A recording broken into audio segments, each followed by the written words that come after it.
وَإِنَّكَ لَعَلَىٰ خُلُقٍ عَظِيمٍ۔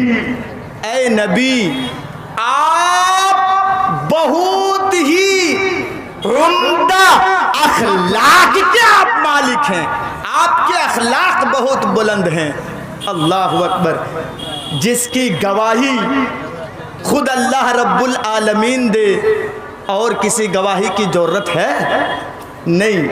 آئیے نبی کا اخلاق کیسا تھا، میں صحیح بخاری کے واقعہ کو آپ کے سامنے رکھنے جا رہا ہوں، اس کے بعد آپ کما حق کہو بات سمجھتے جائیں گے۔ اب ایک طرف سے حوالہ دیتے ہوئے، بغیر حوالے کے میری تقریر نہیں ہوگی آج، سنیے ایک طرف سے صحیح بخاری چیپٹر کتاب الوحی اٹھائیے۔ نبی اکرم جناب محمد الرسول اللہ صلی اللہ تعالی علیہ وسلم کا، کہیں میں تھوڑا دھیمی بولوں گا تاکہ بات کو آپ سمجھیں، سنیے۔ ایک مدرسے میں پڑھنے والے بچوں کو 10 سال 12 سال پڑھنے کے بعد مولوی کی ڈگری دی جاتی ہے، مولوی کی سرٹیفکیٹ دی جاتی ہے، اس کے بعد گاؤں والے سماج والے اس کو کہتے ہیں مولانا مولوی صاحب آپ ادھر آئیے۔ جب تک اس کو ڈگری نہیں ملی ہے مولانا نہیں کہتے ہیں۔ نبی اکرم کو نبوت کی ڈگری ملی تھی 40 سال کی عمر میں۔ کتنے سال؟ 40 سال۔ تھوڑا آپ جواب دیں گے، نبی اکرم اس دنیا میں کتنے سال زندہ تھے؟ کتنے سال؟ 63 سال۔ 63۔ رسول کے کتنے بیٹے تھے؟ اللہ کے رسول کی کتنی بیٹیاں تھیں؟ نبی کی کتنی بیویاں تھیں؟ نبی کی بیٹیوں کا نام کیا ہے؟ نبی کے بیٹوں کا نام کیا ہے؟ اللہ کے رسول کتنے دن زندہ تھے؟ یہ موٹی موٹی چیزیں معلوم ہونا چاہیے۔ تو سنیے، 63 سال اللہ کے رسول زندہ تھے اس دنیا میں، 40 سال میں آپ کو نبوت ملی، نبی ہونے کی ڈگری دی گئی آپ کو 40 سال کی عمر میں۔ 63 میں سے 40 مائنس کر دو، کتنا بچا؟ 23 سال۔ 23 سال۔ تو نبی اکرم جب نبی نہیں بنے تھے اس وقت نبی کے اخلاق کو آپ دیکھیں۔ اے میرے کٹیہار ڈسٹرکٹ کے بھائیوں، میں نے بہت سوچ سمجھ کر کے انڈیا کی حالت کو مد نظر رکھتے ہوئے، تریپورہ کے حالات کو مد نظر رکھتے ہوئے، اے میرے بھائیوں میں نے بہت سوچ سمجھ کر کے یہ موضوع اپنایا ہے۔ آپ میرے اوپر لاکھ پریشر ڈالیں اور لاکھ کہیں کہ مولانا ویدوں کے منتر آپ بولیں، آپ کے بولنے سے میں نہیں بولوں گا، بعد میں جب معاملات درست ہوں گے تب میں بولوں گا۔ اپنے آپ کو بھی بچانا ہے۔ آج جو آگے جا رہا ہے، جو بولنے جا رہا ہے میرے بھائیوں، اسی کو اندر جانا پڑ رہا ہے۔ اے مسلمانوں، دوسروں کی ویدوں اور منتروں سے تمہارا کیا فائدہ ہے؟ تم اپنی زندگی کو سنوارو، اپنی زندگی کو دیکھو۔ یہ دیکھیے میرے بھائیوں، نبی ہونے سے پہلے نبی کے اخلاق کا یہ عالم تھا۔ جو لوگ حج کرنے گئے ہیں ان کو معلوم ہوگا مکہ کے قریب ایک غار ہے، غار جس کا نام ہے غار ہیرا۔ غار ہیرا، یہ صحیح بخاری کا واقعہ بتا رہا ہوں، چیپٹر کتاب الوحی اٹھا کر کے آپ دیکھ لیں گے۔ اللہ کے رسول کا یہ معمول تھا کہ آپ کھانے پینے کا سامان لے لیتے تھے اور اس غار میں جا کر کے، چھوٹی سی جگہ ہے، جو بھائی حج کر کے آئے ان سے پوچھئے گا، جگہ بہت تنگ ہے۔ اللہ کے رسول وہاں بیٹھ جایا کرتے تھے اور بیٹھنے کے بعد اللہ کے رسول اللہ رب العالمین کی عبادت میں مصروف رہتے تھے۔ ایک دن، میں مختصر بتا رہا ہوں، ایک دن اچانک ایک دن جبرائیل امین آئے، فرشتہ، جبرائیل امین فرشتہ، اور آ کر کے اللہ کے رسول سے کہہ رہے ہیں اقرا، پڑھیے۔ اللہ کے رسول کیا کہہ رہے ہیں؟ پڑھیے، یہ سب سے پہلی وحی آپ کے پاس آ رہی ہے، سب سے پہلی وحی۔ اللہ کے رسول نے جواب دیا ما انا بقاری، ارے میں پڑھا لکھا نہیں ہوں، میں کیا پڑھوں؟ میں پڑھا لکھا نہیں ہوں، کیا پڑھوں میں؟ صحیح بخاری اٹھا کر کے دیکھیے آپ، جبرائیل امین نے آپ کو پکڑا اور پکڑ کر کے زور سے اپنے سینے سے لگا کر کے دبوچا، پھر چھوڑ دیا۔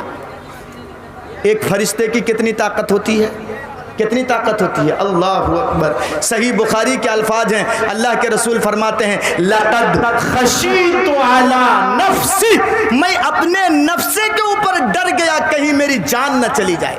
چھوڑنے کے بعد پھر کہا پڑھو اقرا اے محمد پڑھو. اللہ کے رسول پھر وہی جواب دیتے ما انا بقاری, میں پڑھا لکھا نہیں ہوں, کیسے پڑھوں. پھر دبایا پکڑ کر کے, پھر چھوڑ دیا جبرائیل امین نے, پھر کہا پڑھیے. پھر اللہ کے رسول وہی جواب دیتے ہیں کہ میں پڑھا لکھا نہیں ہوں. اس کے بعد جبرائیل امین نے آپ کو پڑھایا کہ پڑھو یہ قرآن بسم ربک الذی خلق, اس رب کے نام سے پڑھو جس نے پیدا کیا. یہاں ایک نقطہ یہ معلوم ہوتا ہے کہ سب سے پہلی وہی جو اللہ کے رسول کے پاس آئی وہ نماز کی بات نہیں تھی, وہاں پر روزے کی بات نہیں تھی. سب سے پہلی وہی جو نبی کے پاس آئی وہ تعلیم کی تھی. یہ اس بات کی دلیل ہے کہ امت کا سب سے بڑا سرمایہ علم ہے, اس کو حاصل کرنا چاہیے. اب آئیے, نبی اکرم کو ڈر لاحق ہو گیا.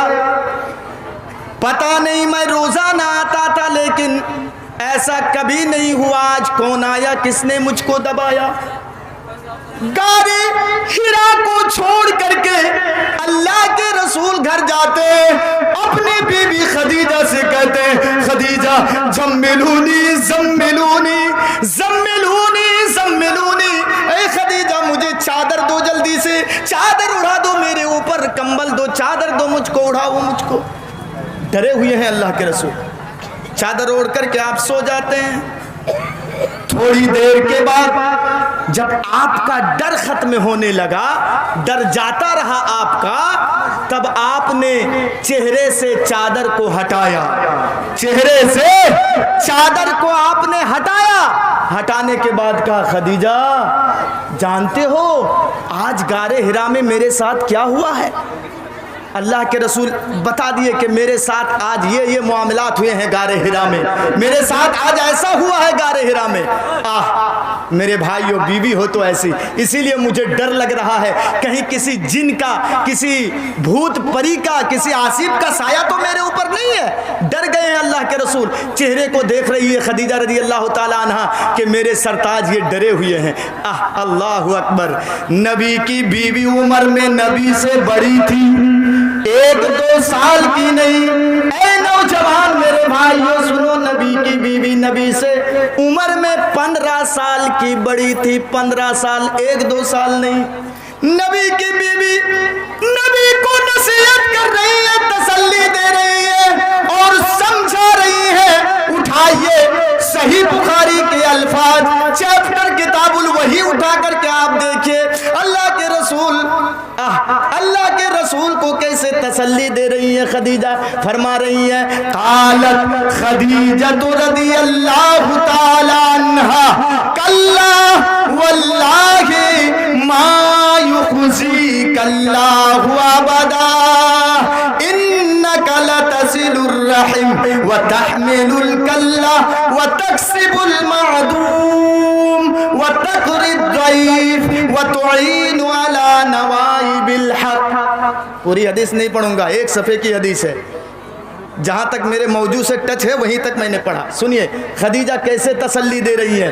خدیجہ کہتی ہیں ارے آپ گھبرا گئے ہیں, کلا واللہ ما یخزیک اللہ ابدا, القسم خدا کی اللہ کبھی آپ کو برباد نہیں کرے گا, اللہ کبھی آپ کو نشٹ نہیں کرے گا, اللہ آپ کو ہلاک نہیں کرے گا. کیوں وجہ کیا ہے؟ آپ کے اندر اتنی صفتیں کوٹ کوٹ کر کے بھر دی گئی ہیں. آپ کی پہلی خوبی یہ ہے انک لتصل الرحم, اے میرے نبی. حالانکہ خدیجہ کو معلوم نہیں کہ آپ نبی بنا دیے گئے ہیں. اے میرے سرتاج, آپ کے اندر پہلی خوبی یہ ہے کہ آپ رشتے داریوں کو جوڑتے ہیں, توڑتے نہیں. آپ کے اندر پہلی خوبی یہ ہے کہ آپ رشتے داریوں کو جوڑتے ہیں. اے 3 پنیا کے میرے بھائیوں سنو, رشتے داری کو جوڑنا اور رشتے داری کو قائم کرنا اللہ کے رسول نے اتنا اہم قرار دیا, اتنا ضروری قرار دیا کہ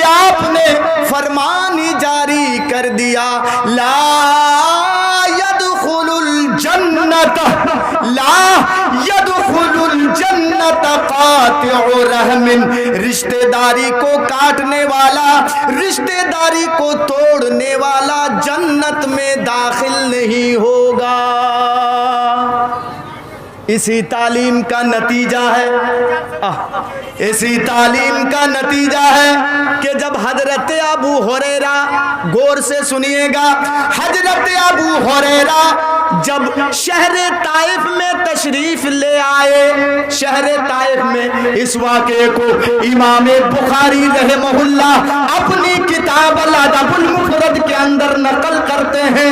الادب المفرد حوالے کے ساتھ آپ سنیے، نقل کرتے ہیں کہ جب حضرت ابو ہریرہ طائف میں آئے تو لوگ جیسے آج آپ جمع ہو گئے ہیں ایسے سب جمع ہو گئے کہ آج ابو ہریرہ آئے ہیں، آج کچھ سنائیں گے، آج ابو ہریرہ سے کچھ حدیث ہم سنیں گے۔ لوگ جمع ہو گئے لوگ۔ تو حضرت ابو ہریرہ نے کہا کہ میں کچھ دنوں تک ابھی یہاں رکوں گا، تو ایک کام کرو، میں تھکا ہوا ہوں، کل سے میں سناؤں گا، کل حدیث سناؤں گا۔ لوگوں نے کہا ٹھیک ہے، آئندہ کل لوگ مسجد میں جمع ہو گئے، مسجد بالکل کھچا کھچ بھر گئی۔ حضرت ابو ہریرہ حدیث سنانے کے لیے بیٹھ گئے، حدیث سنانے کے لیے، لیکن ابو ہریرہ نے ایک شرط لگا دی۔ وہ کون سی شرط تھی معلوم ہے؟ قسم خدا کی، قسم کھا کر کے میں کہہ رہا ہوں، قسم خدا کی، اگر وہ شرط لگا دی جائے تو کٹیہار ڈسٹرکٹ چھوڑیے، پوری دنیا کے اندر ایک بھی جلسہ نہیں ہوگا، ایک بھی جلسہ نہیں ہوگا۔ وہ کون سی شرطیں تھی؟ ابو ہریرہ نے کہا ٹھیک ہے، میں حدیث تو سناؤں گا، لیکن میری ایک شرط ہے کہ اس مجلس میں، پوری مسجد میں اگر کوئی ایسا آدمی بیٹھا ہوا ہے کہ اس کے رشتے دار اس سے ناراض ہیں، ناخوش ہیں، تو وہ یہاں سے اٹھ کے چلا جائے، پہلے معافی مانگ کے آئے۔ بتائیے تو جتنے لوگ آئے ہیں کیا آپ کے سارے رشتے دار آپ سے خوش ہیں؟ حقیقت تو یہ ہے، اور حقیقی بات بھی یہ ہے کہ اگر مجھ سے بھی پوچھا جائے کہ آپ کے رشتے دار کیا آپ سے خوش ہیں، تو جواب آئے گا کہ نہیں، سارے رشتے دار خوش نہیں ہیں ہم سے، کوئی دشمن ہے تو کوئی دوست ہے۔ ایک آدمی دیکھ رہا ہے، ابو ہریرہ دیکھ رہے ہیں کہ ہاں شاید اس کے رشتے دار اس سے ناراض ہیں، وہ اٹھ نہیں رہا۔ ابو ہریرہ نے کہا کیا بات ہے؟ دوبارہ اعلان کیا کوئی ایسا آدمی نہیں ہے۔ اس نے چہرہ چھپایا اور کھڑا ہو گیا، کہنے لگا ابو ہریرہ جب آپ نے یہ شرط لگا دی ابو ہریرہ، میری خالہ مجھ سے ناراض ہے، میں جا رہا ہوں اپنی خالہ سے معافی مانگنے کے لیے، میں معافی مانگنے کے بعد آؤں گا، لیکن میری بھی ایک شرط ہے کہ جب تک میں معافی مانگ کے نہ آ جاؤں آپ درس کو شروع نہ کریں، کہیں نبی کی حدیث جو آپ نے ڈائریکٹ نبی سے سنی ہو کہیں چھوٹ نہ جائے، آپ ابھی درس شروع نہ کریں۔ یہ گئے، میں مختصر بتا رہا ہوں، خالہ سے معافی مانگ کے آئے، اس کے بعد کہا کہ اب سنائیے۔ تو خالہ نے بھی ایک کوشچن کیا کہ جاؤ ابو ہریرہ سے پوچھنا کہ پوری مسجد میں جب تو ہی ایک ایسا آدمی تھا کہ تیرے رشتے دار تجھ سے ناراض تھے، تو ایک آدمی ناراض تھا رہنے دیتا، تو ایک آدمی کے چلتے درسے ہی کو کیوں ابو ہریرہ نے روک دیا؟ ابو ہریرہ نے کہا ٹھیک ہے میں بتاؤں گا، اس کا جواب دوں گا، بیٹھو، اور جو میں جواب دوں گا اسی کو آج درس سمجھ لینا۔ سب بیٹھ گئے۔ ابو ہریرہ نے کہا سنو، نبی اکرم جناب محمد الرسول اللہ صلی اللہ تعالی علیہ وسلم جس مسجد میں خطبہ دے رہے تھے منبر کے اوپر، اسی مسجد میں میں بھی تھا، اور اللہ کے رسول بیان کر رہے تھے کہ کسی بھی مجلس میں اگر کوئی ایسا آدمی بیٹھا ہوا ہو کہ وہ رشتہ داریوں کو توڑتا ہو اور اس کے رشتہ دار اس سے ناراض ہوں، اس کے رشتہ دار اس سے ناخوش ہوں، تو اللہ رب العالمین کی رحمت اس مجلس کے اندر، اللہ رب العالمین کی غشیت اور رحمت اس مجلس کے اندر نازل نہیں ہوتی ہے۔ اسی لیے اللہ کے رسول کی یہ پہلی صفت آپ کے اندر تھی، اور خدیجہ بیان کرتی ہیں اے نبی اللہ آپ کو کبھی برباد نہیں کرے گا، اللہ آپ کو کبھی نشٹ نہیں کرے گا، اللہ لیے کہ آپ رشتہ داریوں کو جوڑتے ہیں، توڑتے نہیں۔ یہ پہلی چیز۔ اب دوسری چیز، اس کے بعد میں کچھ دوسرا کام کروں گا، سنیے دوسری چیز، وَتَحْمِلُ الْكَلَّ، تو آپ نبی کے اس اخلاق کو اپنے اندر پیدا کریں، چاہے یہودی ہی کیوں نہ ہو۔ سنیے، کہیں بات میں کلیئر کر دوں، آپ کا پڑوسی یہودی بھی ہے، آپ پیٹ بھر کر کے کھا رہے ہیں، یہودی بھوکا سو رہا ہے، ایک غیر مسلم آپ کا پڑوسی ہے، آپ کے گھر کے 2 گھر کے بعد ایک غیر مسلم ہے، وہ بیچارہ بھوکا سو رہا ہے، غریب ہے، رکشہ چلا کے آتا ہے، لاک ڈاؤن میں انکم نہیں ہو رہا ہے، بیچارہ سوکھی روٹی کھا کے سو جاتا ہے، آپ پیسے والے ہیں، امیر ہیں، آپ کے پاس پیسوں کی کمی نہیں ہے، اگر آپ نے اس کو مدد نہیں کیا نا تو سنیے اللہ کے رسول فرماتے ہیں واللہ لا یؤمن، واللہ لا یؤمن، واللہ لا یؤمن، قسم خدا کی وہ مومن نہیں، وہ مومن نہیں، وہ مومن نہیں جو خود پیٹ بھر کر کے کھائے اور اس کا پڑوسی بھوکا سویا رہے۔ میرے بھائیوں، یہ بات میں نے کلیئر کر دیا، نبی کے اندر پہلی صفت یہ تھی۔ دوسری صفت وَتَحْمِلُ الْكَلَّ، خدیجہ بیان کرتی ہیں، اے نبی آپ تو دوسروں کے بوجھ کو ہلکا کرتے ہیں، جو بوجھ سے دبا جا رہا ہے آپ اس کے بوجھ کو ہلکا کرتے ہیں۔ اس کے 2 معنی ہیں، ایک تو یہ ہے آپ کے گھر کے قریب کوئی بھائی ہے، چاہے وہ ہندو ہو یا مسلم ہو، قرضے کے اوپر قرض لے رہا ہے، بیچارہ قرضوں میں دبا جا رہا ہے، آپ پیسے والے ہیں، آپ مالدار ہیں، آپ نے تھوڑی سی مدد کر دی اس کی، ہاں بوجھ ہلکا کیا آپ نے اس کا۔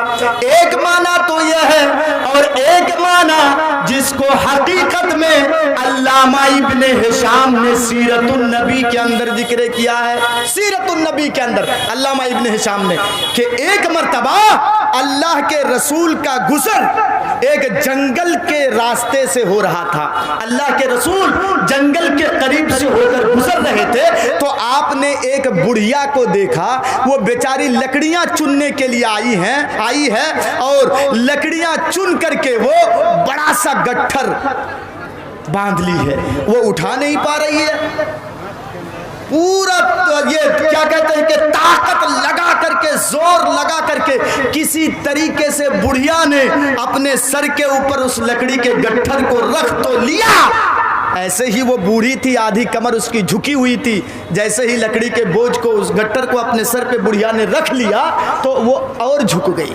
نبی اکرم نے دیکھا اس بیچاری کو تکلیف ہو رہی ہے، اللہ کے رسول پہنچ گئے، ماں گھر کتنا دور ہے؟ کہا بیٹا یہ گاؤں کروس کرنے کے بعد، اس کے بعد جو گاؤں آئے گا وہی اسی بستی میں میرا گھر ہے۔ اللہ کے رسول نے کہا ماں 2 بوجھ لکڑی کا گٹھر میرے سر پہ لاد دو۔ اللہ اکبر۔ اے میرے 3 بنیا کے بھائیو سنو، دوسروں کے دھندوں پہ لات مارنے والوں سنو، آپ کے بھائی کی یہ کپڑے کی دکان ہے، کسٹمر آتے ہیں ان کے پاس، آپ نے دیکھا دن میں 50 کسٹمر آتے ہیں ان کے پاس، آپ نے اسی دکان کے بغل میں کوئی دوسری دکان نہیں، کپڑے ہی کی دکان آپ نے کھول دی۔ مطلب مولانا یہ تو کمپٹیشن کا زمانہ ہے، کمپٹیشن کا زمانہ نہیں، آپ نے دشمنی کی۔ سنیے، اللہ کے رسول نے کہا وہ لکڑی کا گٹھر دو میرے سر میں۔ اللہ کے رسول جا رہے ہیں، کچھ دور جانے کے بعد اللہ کے رسول پوچھتے ہیں ماں اور کتنا دور ہے گھر، اور کتنا دور ہے؟ بیٹا بس بیٹا یہ گاؤں کروس کرنے کے بعد ہی میرا گھر ہے، چلو۔ اللہ کے رسول یہ نہیں کر رہے ہیں بڑھیا اور تھوڑا سا چلیے، اور تھوڑا سا چلو بیٹا، اور تھوڑا سا چلو، لیکن اللہ کے رسول غصہ نہیں ہو رہے ہیں، بیچ راستے میں اس کو چھوڑ دوں گا تو اس کو تکلیف ہوگی۔ اللہ اکبر۔ گھر پہنچا دیا، اللہ کے رسول نے گھر تک پہنچا دیا لکڑی کے اس گٹھر کو۔ اللہ کے رسول نے کہا کہ ماں اب میں جا رہا ہوں۔ بڑھیا نے کہا بیٹا بیٹھ جاؤ، تھوڑا سا بیٹھ جاؤ بیٹا، دودھ لے کے آتی ہوں بیٹا، تھوڑا سا دودھ پی لو اس کے بعد جانا بیٹا۔ کہا اچھا ٹھیک ہے۔ اللہ کے رسول بیٹھ گئے، بڑھیا بکری کا دودھ دوہ کے لاتی ہے، اللہ کے رسول کو دیتی ہے دودھ کا گلاس، دودھ کا پیالہ. اللہ کے رسول دودھ کے پیالے کو اپنے ہاتھ سے، مبارک ہاتھ سے پکڑتے ہیں اور دودھ پیتے ہیں. میرے بھائیوں، یہاں سے ایک نقطہ یہ معلوم ہوتا ہے کہ آپ کا کوئی دوست ہے غیر مسلم ہے، الیکشن میں آپ ان کے ساتھ گھوم رہے ہیں، ان کے گھر آپ گئے، چائے پانی کا انتظام کیا، اس کے دل کو توڑیے نہیں. چائے پانی آپ کر لیجئے ان کے گھر میں، ہاں وہ کھانا مت کھائیے جو بت کے نام پر انہوں نے چڑھایا ہے، وہ کھانا مت کھائیے جو غیر اللہ کے نام سے ذبح کیا گیا ہے. اللہ کے نام کو چھوڑ کر کے غیر اللہ کے نام سے جو ذبح کیا گیا ہے وہ کھانا آپ مت کھائیے. چائے پانی کا انتظام کیا ہے، آپ کھا لیجئے، اس کے دل کو مت توڑیے. اللہ کے رسول نے دودھ پیا، پینے کے بعد کہا ماں میں گھر جا رہا ہوں. بڑھیا نے کہا بیٹا تم نے محنت کی، بیٹا تم تھکے ہوئے ہو، بیٹا میرے بوجھ کو تم نے ہلکا کیا، بیٹا لکڑی کا گٹر لاد کر کے تم نے میرے گھر تک پہنچا دیا. بیٹا تو ہے کون؟ میں نے نام نہیں پوچھا بیٹا.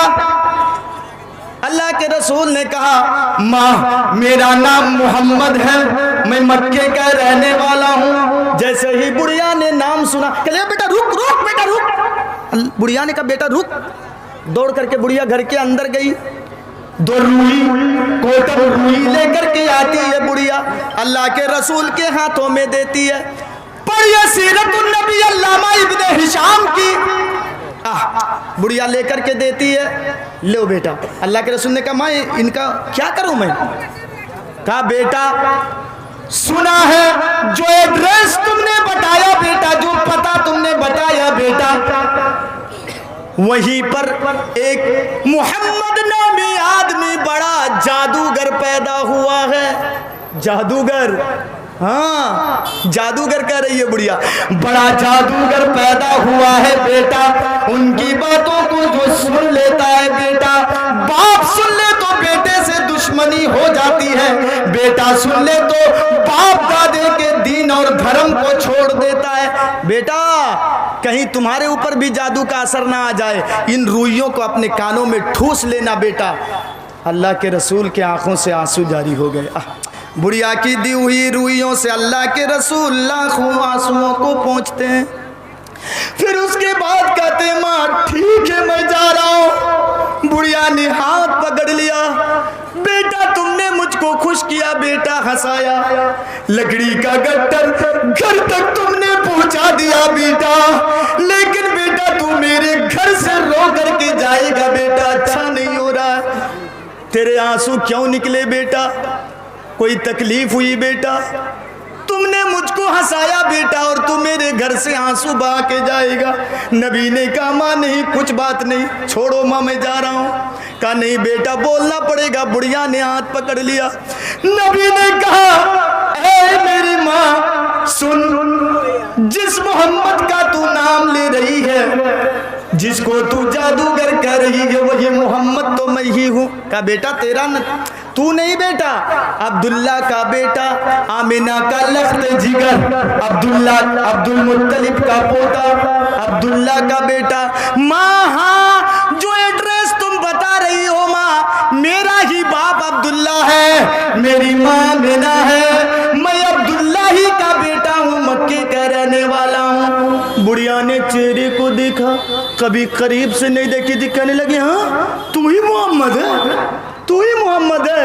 کہاں میں میرا، ہاں ماں میرا ہی نام محمد ہے. بتا ماں میں نے تیرے اوپر کون سا جادو چلایا ماں تم نے جادوگر کا؟ ماں میں نے اتنا کام کر دیا ماں، تو لکڑی کا گٹر نہیں لاد سب نے سر پہ لاد کر کے نہیں لا پا رہی تھی ماں، میں نے اتنا ہیلپ کر دیا ماں، لکڑی کے بوجھ کو میں نے گھر تک پہنچا دیا. ماں بتاؤ میں نے کون سا جادو چلایا تمہارے اوپر کہ تم نے مجھے جادوگر کہا ماں؟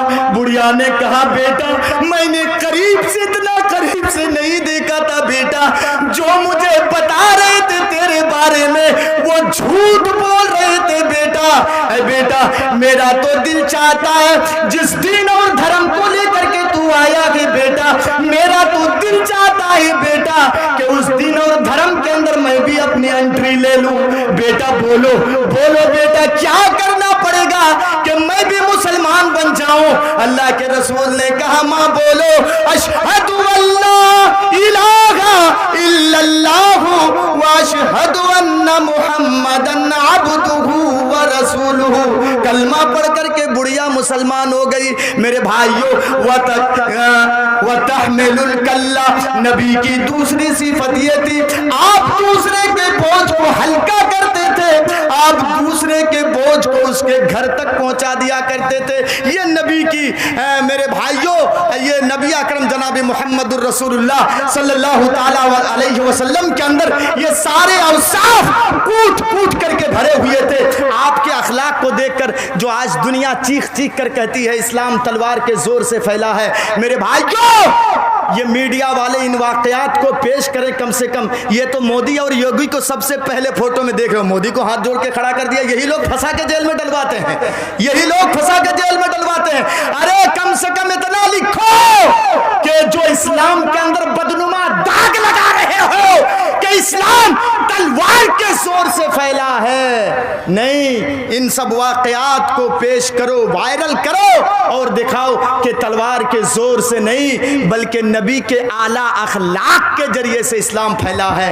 اے میرے تین پنیا کے مسلمان بھائیوں سنو، میں مسلمانوں سے مخاطب کر کے کہہ رہا ہوں، ہمارے اپنے بھائیوں سے مخاطب کر کے کہہ رہا ہوں، تم لوگوں کو غیر مسلموں سے لڑنے کی ضرورت نہیں، جھگڑنے کی ضرورت نہیں، غیر مسلموں کو پکڑ کر کے لانے کی ضرورت نہیں، بس صرف اور صرف نبی اکرم جناب محمد الرسول اللہ صلی اللہ تعالی علیہ وسلم کے اخلاق کو، آپ کے اخلاق کو اگر پیدا کر لیں اپنے اندر تو یہ غیر مسلم دنیا آٹومیٹک اسلام قبول کرتی چلی آئے گی۔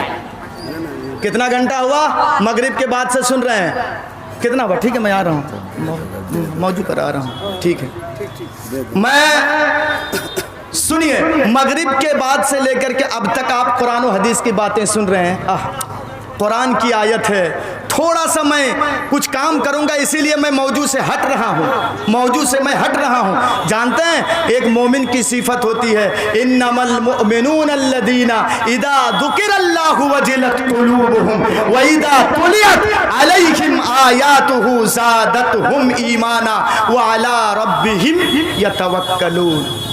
ہم مومن اپنے آپ کو دعویٰ کرتے ہیں لیکن مومن کی پہلی صفت یہ ہے کہ مومن کے سامنے جب اللہ کا نام آ جائے تو مومن کا دل دہل جاتا ہے۔ اذان میں اللہ اکبر یہ اللہ کا نام آیا، لیکن میرے بھائیوں اللہ کا نام سننے کے بعد اگر آپ مسجد میں نہیں آئے تو سمجھ لیجئے کہ آپ کا دل نہیں دہلا۔ اب حقیقت میں مومن ہے کہ نہیں فیصلہ آپ کریں۔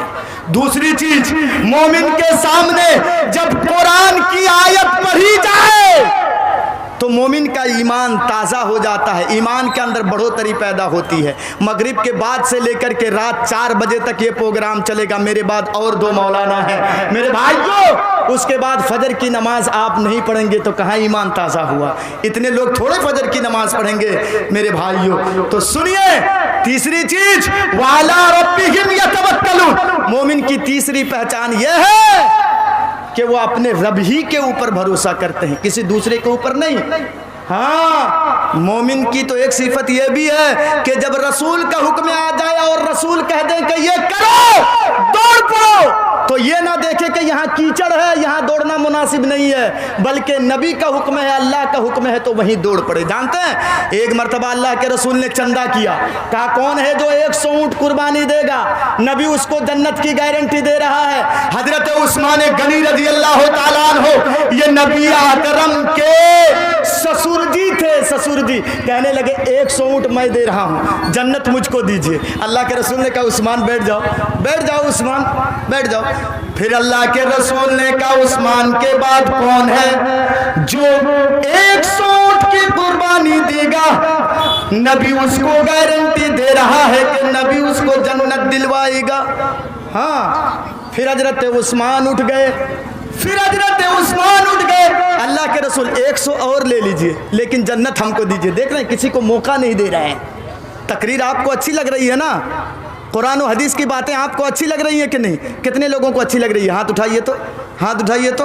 اللہ اکبر. ان لوگوں کو اچھی نہیں لگ رہی ہے. ہاں ہاتھ نیچے کیجئے. ماشاءاللہ میرے بھائیوں، قرآن یہ اللہ نے سچ کہا ہے قرآن کے اندر کہ مومن کے سامنے جب قرآن کے آیتوں کی تلاوت کی جائے تو مومن کا ایمان بڑھتا ہے. حقیقت میں قرآن و حدیث کی باتیں ہوئی. آپ نے ہاتھ اٹھایا کہ نہیں مولانا قرآن و حدیث کی باتیں ہم سمجھ رہے ہیں، ہم کو ادھر ادھر جانے کی ضرورت نہیں ہے. لیکن ایک چیز بتا دوں، آپ نے ہاتھ اٹھایا ہے، اگر ابھی بھاگ گئے تو منافق کی علامتوں میں سے ایک علامت آپ کے اندر پائی جائے گی. آپ کہے ابھی ہاتھ اٹھائے کہ مولانا تقریر اچھی لگی، قرآن و حدیث کی باتیں اچھی لگ رہی ہیں، ٹھیک ہے آپ سنائیے، اور آپ میری تقریر ختم ہونے سے پہلے اگر چلے گئے تو منافق کی ایک علامت پائی جائے گی. آپ نے وعدہ کیا، پھر آپ جا کر کے بھاگ رہے ہیں، وعدہ خلافی کرنا منافق کی علامت ہے. سنیے، تیسری مرتبہ اللہ کے رسول نے اعلان کیا، اور کون ہے؟ پھر اٹھ گئے حضرت عثمان.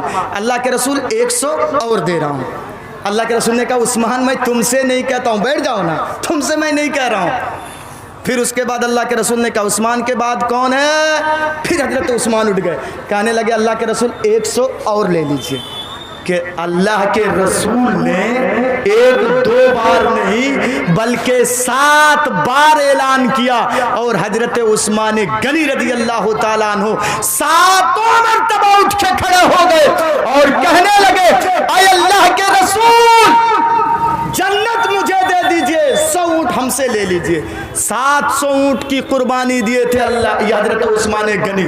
جانتے ہیں اللہ کے رسول نے جس طریقے سے آپ بیٹھے ہوئے ہیں، اللہ کے رسول نے فرمایا اے لوگوں سنو، ایک ہی جگہ پہ کھڑے ہو کر کے عثمان نے 700 اونٹ کی قربانی دیے ہیں. یہ عثمان سن لو، آج سے اگر عثمان ایک بھی جنت کا کام نہ کرے پھر بھی عثمان جنت میں جائے گا، عثمان جنت میں جائے گا، عثمان جنت میں جائے گا.